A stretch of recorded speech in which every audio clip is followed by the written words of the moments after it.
Sup homies, are you excited that you finally got a PlayStation 5 and you also want to have a doobie?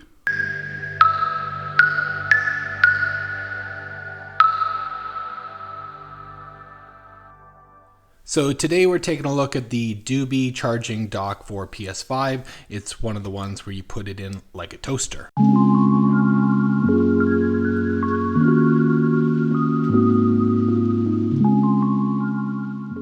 Favorite part.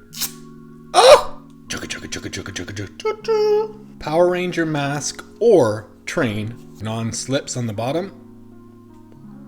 Whoa. Really non-slip. Good size length of USB type C. And when they're fully charged, they switch from red to green.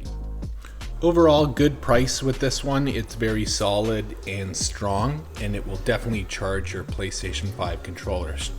See ya.